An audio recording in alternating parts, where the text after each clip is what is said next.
Welcome to A Double Double and Dice with your host Kim. and Jocelyn. Pour your favorite beverage Pull up a comfy chair. because we are ready to roll.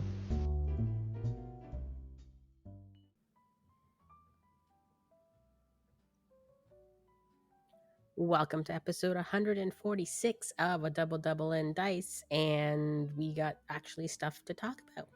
We do. Are you sure? Yeah, we got board games to talk about. What? I know. Did you notice? And I don't you know. But I don't know if anybody else noticed our change. No one else mentioned anything. No. So we will put it out there to see if anybody will notice our change.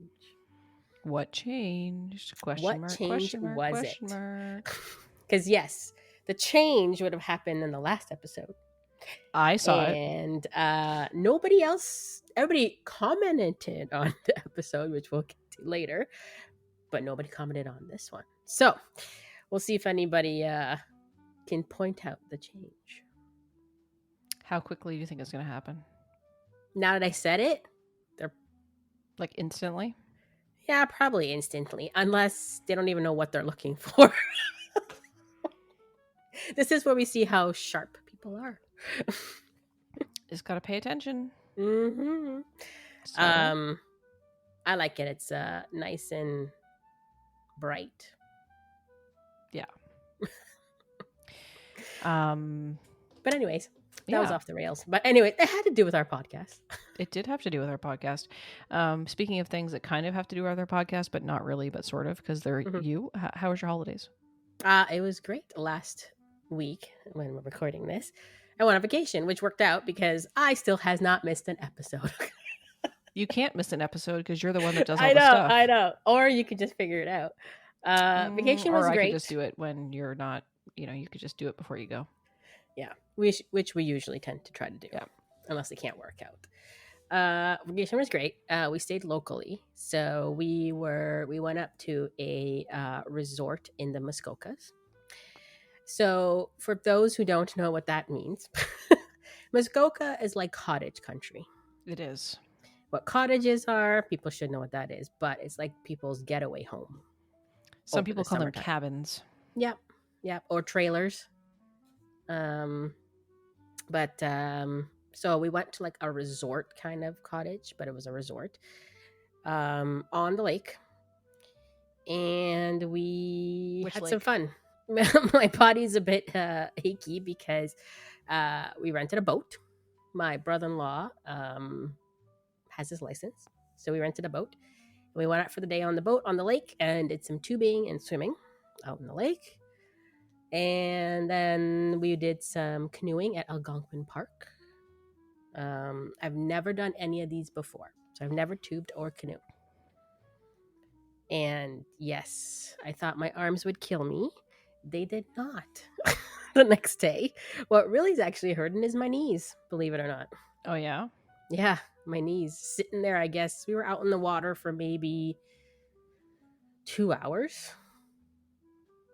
Mm-hmm.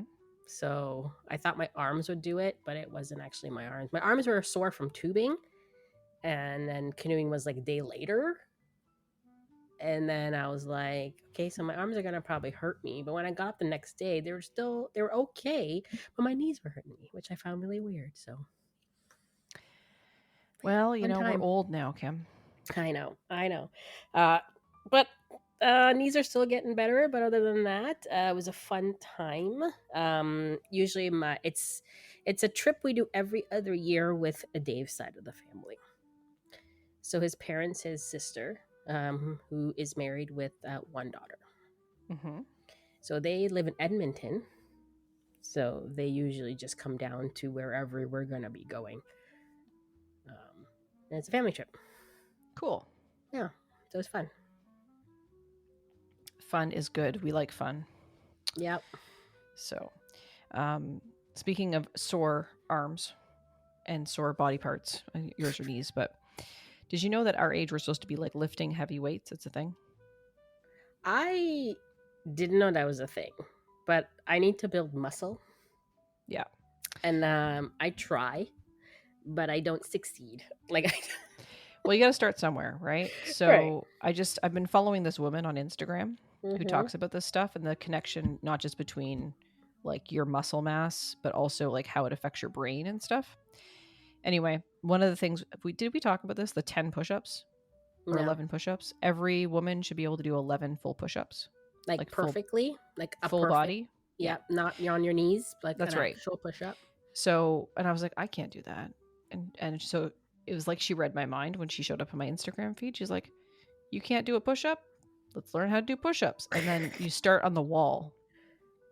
So I do 3 sets now of 10 push-ups on the wall. Okay. Every day.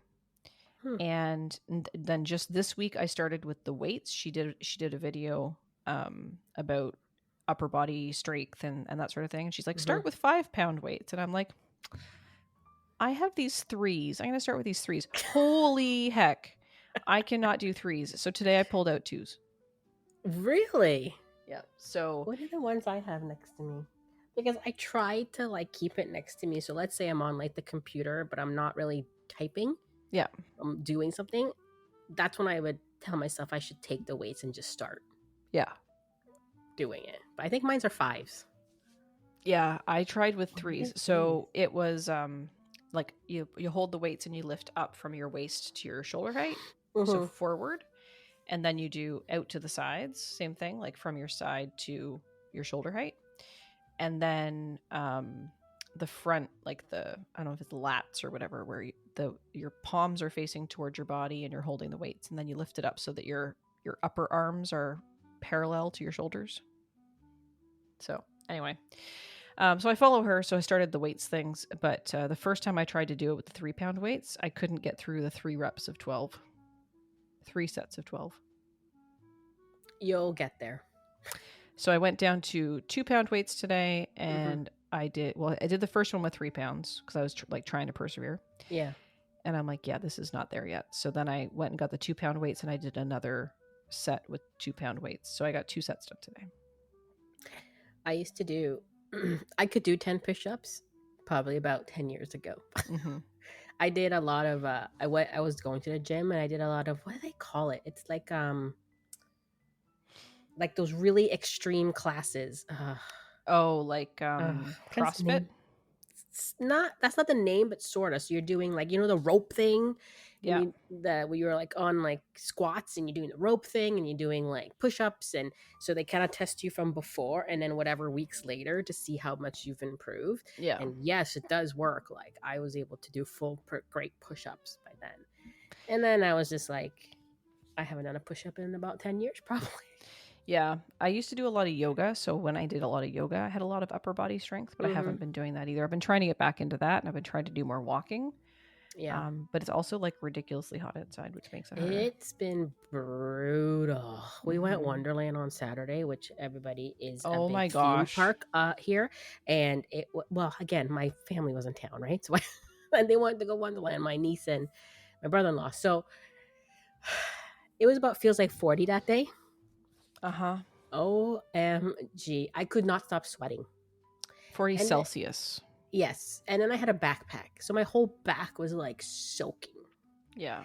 And by 2:00, I'm like, Noah, I'm tapping out, buddy. We gotta go. I'm done. I am done. I cannot do anymore. Like I can't. It was so hot. I can't believe we went. But. Yeah, 40 Celsius is 104 Fahrenheit. Yes, it's been, and today was like that. I think it was 40. It was. It was really, really hot. Rob and I have been working on his garage. He's getting ready to do the roof. And we were building the soffit. So we've been doing it a little bit at a time. We put 3 boards up today and just so hot. So hot. We worked from 5:30 p.m. until 6:30 p.m. And I was drenched when I got home. I had to wash my hair, do a whole shower. Yeah. So it's toasty. Yeah, I don't like it because I don't like heat. It's very humid. And yes, that's what makes it bad. Yeah. So, and then I swell. I can't wear my ring right now. So. Yeah, I don't swell, but it's it's just it's just the sun here is terrible. Yeah, it's very, very hot. So bad here. That sun is very stingy, and then, yes, it's very humid. Yeah, so and on days when I work from home, like I try to work outside if I can, because I have that nice, like you've been to my backyard, Kim. I've got that nice little gazebo area, and it has like these screens you can put down so I can be in the shade, but it's just too hot to be outside. Like it's literally too hot to be outside. Yeah. So. Yeah. It's like shade doesn't even do anything. You're still sweating. Yeah. So, but I was able to work outside a little bit last week before it got super hot again. But anyway, yeah. So, Kim, should we talk about the board games that you played? Sure. So these are ones that I actually played when we were on vacation. Nice. Luckily, my in-laws, not my father-in-law and mother-in-law, their in-laws, is my sister-in-law, brother-in-law, niece, are very into board games. So I did bring a bunch, but we weren't able to like play the big ones. We were tired by nighttime, right? So we played 2 nice party games, I can say. Mm-hmm. The first one, and I don't think I've ever talked about this one. I tried to look up on episodes past, but I don't think I talked about it. It's called Flip 7. Okay. Okay. This is a very popular game right now. So I don't know, like it was hard to get, and now I think they have brought out some more. So Flip 7 is a game. It's a card game. Okay. So there's cards with numbers on it. Sorry, labeled 0 to 12. And how the deck works is there's 0 zeros, 1 1, 2 2, 3 3, and so forth. So 12 12s. Mm-hmm. Right. There's also like booster cards, so like +8 times 2 +4 +6 +8 kind of thing. And then there's also 3 other cards called Second Chance, Flip 3, and Freeze. Okay. So what it is, you shuffle the deck. The whole deck gets shuffled, and it's pretty much press your luck. Okay. So what you're trying to do is trying to get the first person to 200 points. So each face card is worth points. So 3 is worth 3 points, 12 is 12, whatever, right? Mm-hmm. But what you're trying to do is you flip a card to someone, and let's say it's 4, and then you go to the next person, they say flip a card, you flip a card, everybody flips a card, right? Right. You go around again, so they'll ask you again, do you want a card? They say yes, you flip a card. If it's say you got a 5, great. If you got a 4, you're out of the round. So you can't get dupes. Right. Okay, so you're out of the round. And you can only go to a max 7 cards. Okay, so then you move on to the next person. They say, yeah, hit me. We say, hit me. So they, flip a card for them. So forth, go forth. If you get like a second chance card is like a protection. So if I flip a card, let's say you had a 12, I flip and you got a 12, you can use a second chance to get rid of that 12 and you have like another life, mm-hmm. per se. Flip 3 is you can have someone flip 3 cards right away. You can do it to yourself or someone else and try to, like, I guess, screw them over if they're winning or something, you know what I mean? Or have the most points. So you can do that on yourself or someone. So you flip 3 and see what happens. And then freeze is pretty much you're just freezing someone out of the round. So you can either play it on yourself again or you can play it on anybody. Right. So you keep doing this using the full deck, and then if you have to shuffle, you shuffle until you get to pretty much 200 points. So it's actually a pretty fun game. Easy, laid back, very, very chill game. Mm-hmm. So that one's called Flip 7. And I must say the box is the biggest thing for those cards. Yeah. Yeah. They made 3 versions. They made a smaller compact version, but the one we have is the big box version, and the cards sit in the middle and it says big box. It's like, come on. I should get a deck box or something for it to put the game in. So that was one. We played about a few games of that, about 3 games, 5 games of that one. Another night we played a game called The Gang. Also, it doesn't sound exciting. Also a party game, but this one is a cooperative poker game ish. Poker playing Texas Hold'em. So Texas Hold'em is 2 cards, right? And then you make in your hand, and then you make your thing, your hands based on 5 cards that get flipped. So this is you don't need to know poker because they'll give you like a cheat sheet of all the hands you can make. Right. But if you have an idea how to play poker, it helps. So what you're trying to do is you're a gang, right? So we're all working together. And you're trying to rob a bank, I guess. Okay. So you have 3 chances if you rob the bank, and if you don't, the alarm goes off. So if you win, you flip over, you got it, and then they have like a stack of cards that give you like, so if you win, it hinders you, I think. But if you pull off the alarm, which I'll tell you how this all happens, you get a card that helps you, right, per se. Okay, so how the game works is you all get shuffled 2 cards, as in Texas Hold'em, and you have a bunch of different chips. Okay, there's about 4 colors: white, yellow, orange, red, each labeled 1, 2, 3, 4, 5. So these, you can't talk to each other, and you can't tell people what you have. Okay. You could speculate what other people have, but you can't say, "Oh, I have a 2 pair in my hand," or "I have." You can't say that. Like, you can't table talk like that. Right. So what it is you have a white chip that starts first. So you look at your hand and you're like, "Oh, this is a pretty darn good hand," right?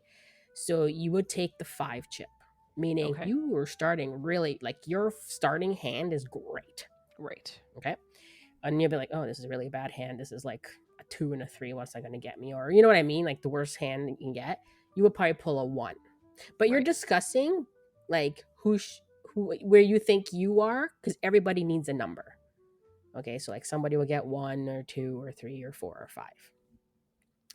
And then once that happens, then, and in poker, I don't know if you ever played.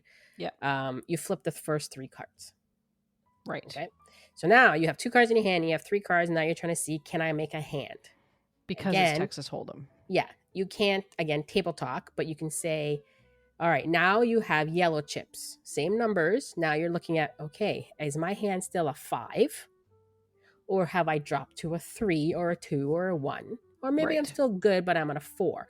So you're trying to discuss that now, right? Like if, okay, the thing made me better. My hand is better. I should be a 4 or 5. And someone be like, oh, I'm a 5. So that goes on. Then you flip the next card, same thing. You have different colors. You're trying to figure it out. What you're trying to do at the end, after all the cards has flipped, is if you got it right in the right order. Right. So if the 1 person had nothing, the 2 person beat the 1 person, the 3rd person had a better hand than the second, you know what I mean? The 3rd person, 4th, and then the 5th one who had the 5 beat everybody out. So you're trying to figure that out, but not table talking. Right. So the chips kind of supposedly supposed to help to say, okay, they've got a pretty good hand. And then if you do get it right, you get the bank heist, which you have to get 3 to win. And if you don't get it, then you get the alarm. And if you get 3, you lose. So that's kind of how the game is played. And then if you make it or not, you go again until there's either you lose or you win. It's interesting. It's really fun. It's interesting. I would say I don't know. Have you ever played poker? I have, yes. I love poker. I don't really play a lot of it. I've played Texas Hold'em and I've played regular flavor poker. Yeah. I'm not very good at it. I don't know all of the different things, right? The hands. Yeah. I mean, straights and flushes and yeah, I have a general understanding, but it's not great. They give you a helper hand. Like my niece didn't know. Right. So, but she was she had the helper hand, and she played to her best of what she can do. But we also, to help us, we tried to speculate what she had in her hand, kind of thing, right, to figure it out. If she says, "Oh, I'm really good," I'm like okay. So but yeah, it's a fun game. I like poker. I would say you don't have to like poker to play this game. But it's more like working together and trying to figure out strategy and try to figure it out. But yeah, so you're the gang, this hence the gang, and you're just trying to win or lose, pretty much. Cool. So yeah, so we played those 2 games. We didn't play anything else, even though I brought some heavier games. Some nights didn't work out. Yeah. And then on Saturday nights, we've been playing Zombicide. We finished our first campaign of Washington ZC. Right. We're done. We went through all 10. Super duper easy. Mm-hmm. Okay. So we decided we're going to keep the zombie theme going. So we decided to go to the next expansion, which is Fort Hendricks campaign. Yeah. And this one was, which we played recently, was hard. We all died. Oh no. Yeah. It went from like easy to extremely hard, and this version has shooting zombies. Shooting zombies. Zombies have guns? Yes, they can shoot back at you. No, that doesn't seem right to me. So we got the rules wrong when we were Shocking. playing for the first bit. Sorry, that came across as more sarcastic than I intended it to be. It's so supposed to be funny. We made it way too hard for ourselves. So we ended up like, we're like, okay, let's just scrap it. We're not too far into it. Reset the game, and then we play it properly. Right. And we still end up all dying. Like, that's never happened to us before. Like, we're like, okay. So we'll play it again because it is a campaign. You go through it. The only downside to it is, you know where everything is, right? Because you got to pick up cards and stuff. So the cards you've picked up, you already know what it is. It's not like it's randomized again and put down on a board. Mm-hmm. It's set. So that's the only downside, is you kind of know how to play it the second time. Right. Like what to do and where to go. I would say that's the only downfall to it if you don't win a campaign and you're going to redo it. But we are scrapping all our characters and getting brand new ones. So again, did the characters help or didn't help? You never know, right? But it was just a horde. It was just like madness. It was, I couldn't believe it. We like, oh my god, lost this. Right. Not one survived. Crazy. So yeah, I know. So we've started that. It's been a little busy, so we haven't really been playing as much on Saturday. So, and that's it. That's all my board gaming. Cool. Well, that's cool. Some cool stuff, and it's good that you got some games in during your vacation. Mm-hmm. Yeah, nothing on the big games, but it's all good.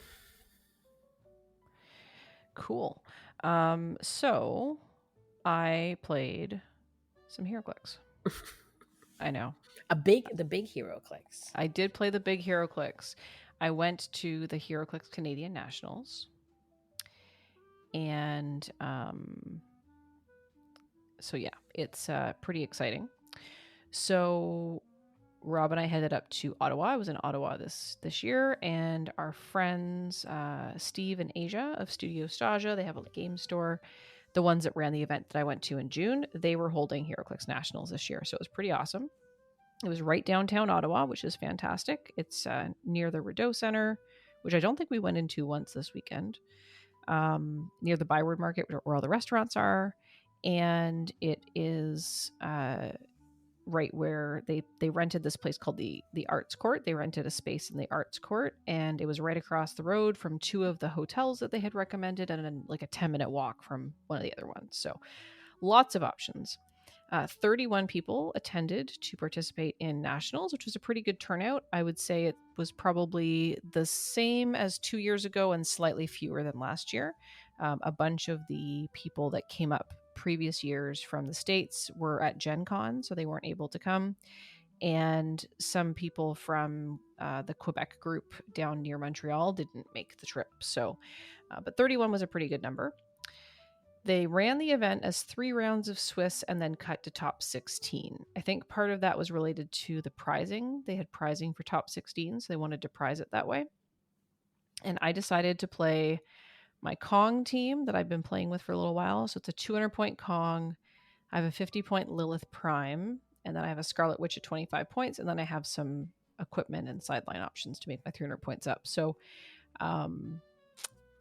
my team was called Lilith Fair goes to Ottawa because the Lilith Prime was my prime, and previously when I played this team, I called it just Lilith Fair, and now it's Lilith Fair goes to Ottawa. So, anyway, so we played 3 rounds. I was matched first round against Isaac. I think we talked about Isaac on the Heroclix episode. He is like the younger player, the savant, the super smart Heroclix player.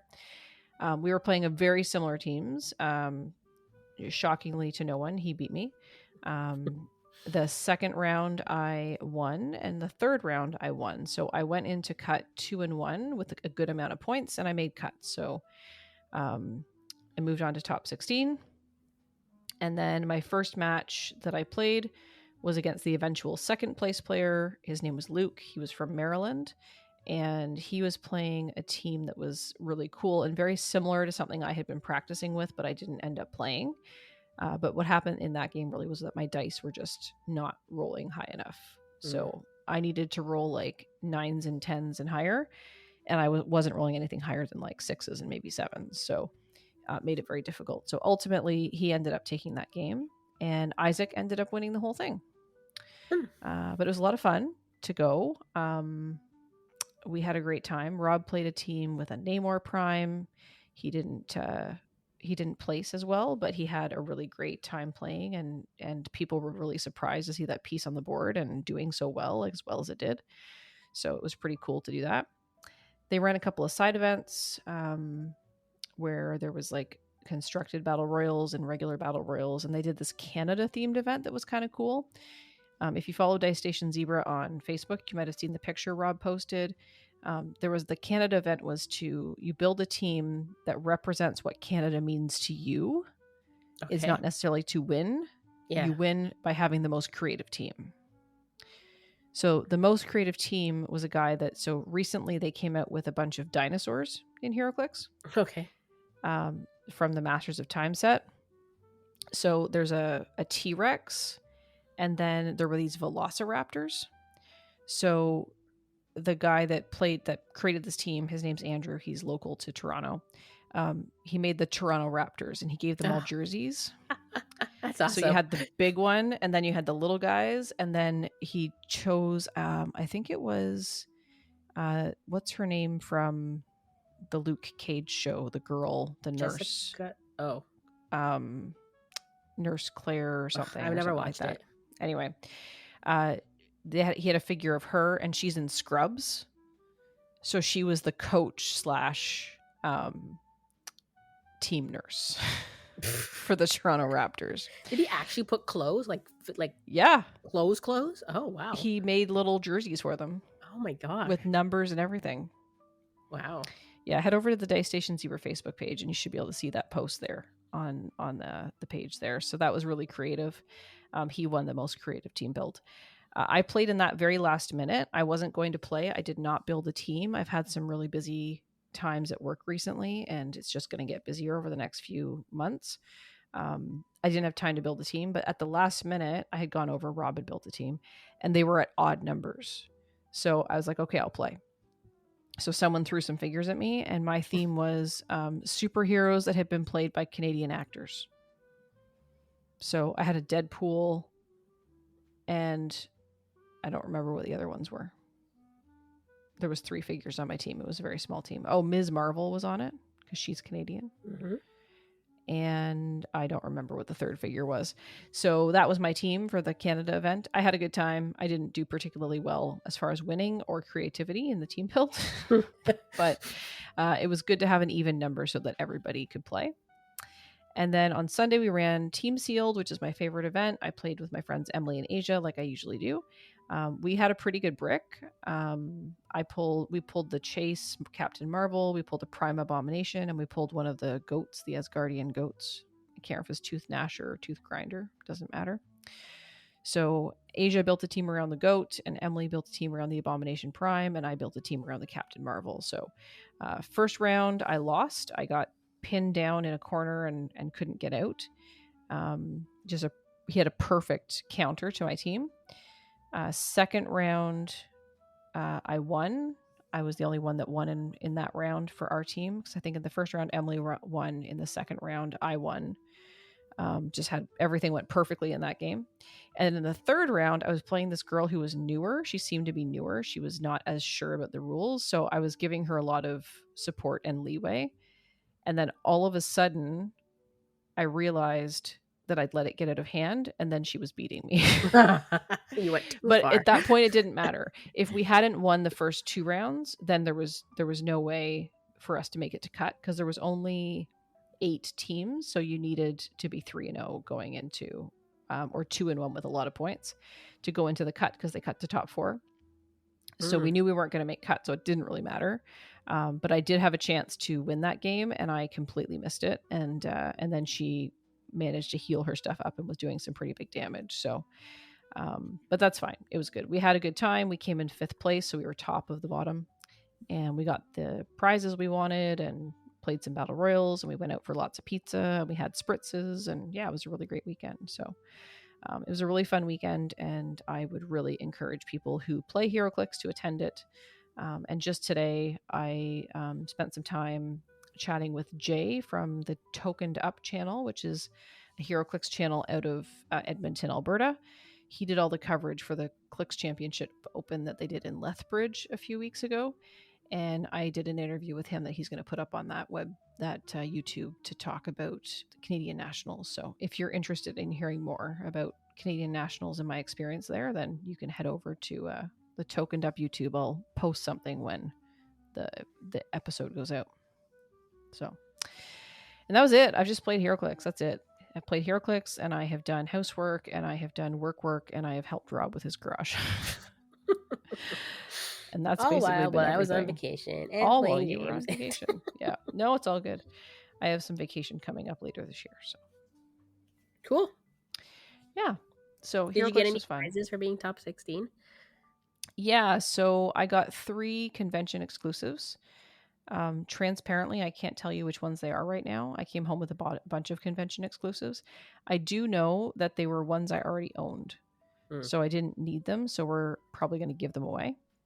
I'm not used to making top cut. I don't usually make top cut in Heroclix. So when I lost my game, I was like tired and wanted to go outside and go for a walk and get some fresh air.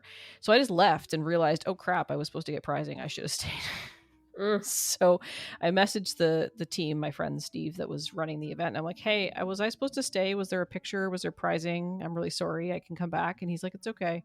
He's like, I grabbed prizing for you. He's like, I'll give them to you when you come back. No rush.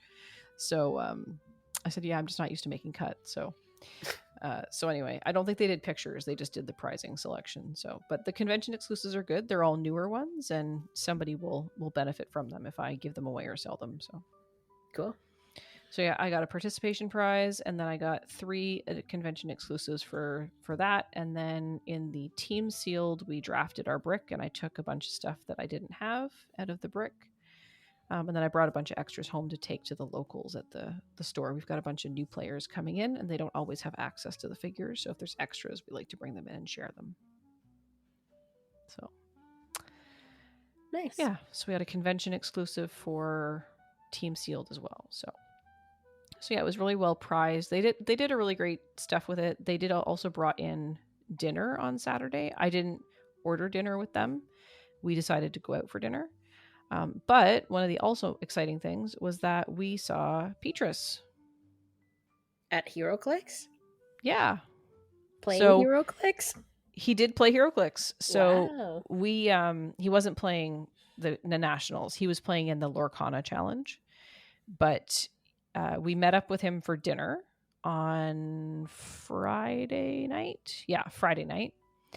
We'd already had dinner, but he hadn't. So we met up with him for drinks, and we got a snack, and he had dinner. And then we met up with him for dinner again on Saturday. But Saturday, when his Lorcana wasn't going so well, he came over to Heroclix and he played a Battle Royal. He brought his friend Andy, and Rob and I and Andy and Petrus played a Battle Royal. And then we went for dinner. So it was nice to see Petrus. Cool. Last time we were up, we weren't able to coordinate to see him. So this time we were able to do it. So he doesn't play Heroclix a lot, but he did get into playing it a little bit last year. So So he came out. He's like, yeah. He's like, Lorcana's not going well. He's like, I'll come over and play a battle royal. So he did. Nice. So now he's got his friend Andy hooked. Oh. On Lorcana or Heroclix? Heroclix. He was already playing Lorcana. So yeah, it was a fun weekend. Ottawa's great. We stayed over until Monday morning. And then Monday morning we got checked out of our hotel and drove home and got home in reasonable time, like right after lunch type thing. So cool. It was the long weekend too, so we didn't have to take the extra day off work, which was nice. Yes. Can't believe it. A couple more weeks and this month will be over. Yeah, and then you'll be back to school and work and it's gonna kick my butt the first all week. Those things. Well, you gotta get ready. Start prepping. I just get up 6 in the morning the whole last before week. Probably a good plan. It'll feel like such a long day for me. So we have a dice bag. We do. Our last episode we spoke about SWU. We did. And you got some feedback on it. Yeah, so Collector Rob, who plays SWU, says he's really been enjoying the Qui-Gon Spotlight deck. He's been playing it against Harry, which is his son, who's been playing the Darth Maul deck. He says he's probably going to start tweaking it for the planetary qualifier he's going to next month. Peters had said he loved this week's episode. He might do a learn to play at PAX for SWU if there's time, and perhaps some special promos for SWU. He says there's just too many TCGs to learn, and it's a lot. I have other people trying to get me into new TCGs, and I said yes. Rob and I are those people, because when we saw him at Heroclix, we're like, "Do you play SWU? You should get into SWU." He's like, "I don't want to get into another game," and then he listens to the episode. He's like, "Maybe I'll get into it." So. He did confirm for us for Lorcana, mulligan is draw 7 and return any number to the bottom of the deck, and then draw up again until you have 7, and then you shuffle your deck. So we were close. Yeah, we were close. Nick says that he'd rather be mediocre at one game than bad at a bunch of games, and I said you could be like me and just be mediocre at a bunch of games. Yeah. And Peters wants to be super good at one game and then get to Worlds one day. So we got that was all from our Double and Dice podcast convo chat. We got a direct message from Nick, Jackalope Spam. He messaged Kim and I in our little group chat. And he said there were a couple of ironic moments in this podcast. He said first when Rob was explaining Pokemon and he forgot what the energy cards were called. He said, I believe they're just called energy cards. Nothing fancy. And then he said, for me, when I said not remembering how the mulligan works in Lorcana, and then I explained it correctly. He said, so it was the opposite of pop culture train wrecks. You knew it, but you just had doubts. So, and then we got some comments from our friend Dennis, and he put them in the Dice Station Zebra Discord, where we have a SWU channel. And he said he listened to the Double and Dice podcast about SWU. He says he doesn't feel he understands anything about how to play the game, but it was a fun listen, and it was great to have a special guest. What's his name? Winky Face. So Rob said that we can teach you, you'll like it. Come, Dennis, join the dark side. And Collector Rob jumped in and said it's a very simple game, even he can play it. So yeah, but it's a fun game. So lots of great feedback from the SWU episode. So thanks everybody for sharing. Yeah, maybe one of our Friday nights we can just like learn to play. Yeah, absolutely. Video, if we can't get everybody together or something. I think there's an online way to do it, but I hear that it's not good. Like I hear it's kind of toxic. Nah. Especially if there's like chatting, then it's like meh. Yeah, there's chatting. That's why I like Magic's app, because there is no chatting. Yeah. So yeah, we for just sure. Play. Right. I was very close to buying a deck when I was making my board game order. I was looking at, was it Han Solo? Starter deck? Okay. Yeah. Was it Han Solo? And who was the other one? I don't remember. I was close. I didn't do it, but I was close. Aw. So, like, I don't know. Like, I'm guessing a starter would be the easiest thing for me to pick up and go. Yeah, a starter or a spotlight deck. But I wouldn't know which one is good, right? So, I mean, the newest ones are the Qui-Gon deck and the Darth Maul deck. I think the Darth Maul deck is easier to learn. But you need a deck to play against it. Right? You can't just have one. You have to play against somebody else. Right. Yeah, cool. So we got some chatter in there, which is great. Yeah, we like the chatter. We like to chatter. And I think that's all we got for today, Kim. That's all we got. Yeah. A little so, big for you, light for me. Yeah, you know, it's all fun stuff. Yeah. So, but yeah. So let us know what you thought, and if you have played Flip 7, The Gang, or Heroclix, or SWU. If you want to talk more about SWU, we can talk more about SWU. You can let us know at all the usual places. You can reach out to us by email at tripledpodcast@dm-north.com. Speaking of dm-north.com, you can head over to dm-north.com and put a comment on our episode post. Nobody does that anymore, Kim. On which one? Or on the website. Yeah. Yeah, it'd be nice if they did. Maybe that'll happen. Then you can find us on Discord. We have the DM North TV Discord, which has a Double and Dice podcast convo chat in there. You can @ us on Discord. Kim is @ Super K. I am @ Jostitch, Joce Stitch. You can find Kim and Matt playing board games every Saturday night, most of the time, 160% of the time, something like that, at twitch.tv/DM North TV. It's a what was it? Ron Burgundy joke. Twitch.tv/DMNorthTV, and you can find all kinds of things over on YouTube at youtube.com/DMNorthTV, and DM North TV is the name of all of our social channels. So if there's a social channel, we're probably on it at DM North TV. So until next time, on a double and dice.